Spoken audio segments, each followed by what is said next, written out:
Kryetari i Partisë Demokratike Sali Berisha zhvilloi një takim me aleatët e Federatës së Opozitës së Bashkuar.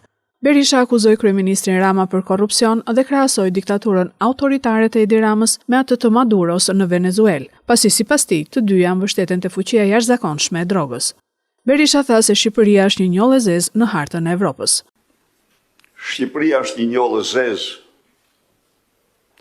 në hartën e Europës.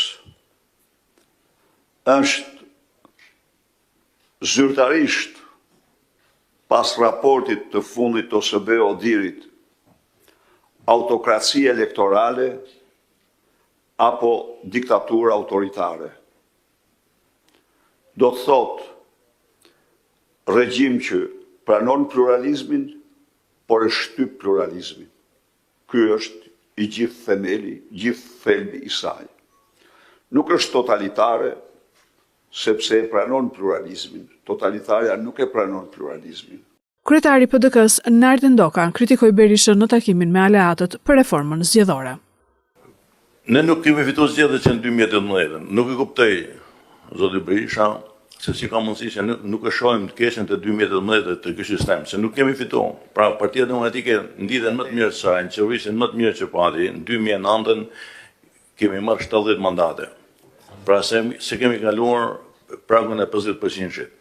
Edhe mos zgjedhjeve, Edi Rama po diskutim që blen, zgjedhja bën presione, bashkëpunon me grupet kriminale, por kjo e thellon pa pas informacion, vemi përballë një realitetit që në ka penalizuar nga zgjedhja në zgjedhje. Dhe për fatin e keq, dhe këtë e kam si vërejtje, krijohet një frym edhe tek militantët e partisë tuaj, sikur aleatët janë një peshë, janë një kosto. Jo. Këtë e dini edhe ju, po nuk e thoni, edhe na bëni ne tabelqitje.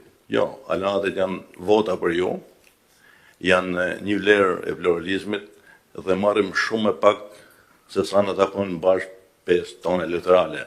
Që ne që në vitin 2008, kur ka në shukët i zgjedhor, ne nuk testohemi, se futemi në koalicion edhe në numërën e të vota që mesin shkrumin letër dhe jo ato mira të Tiranë që i merrin ju nëpërmjet koalicionit që s'kemi kandidat.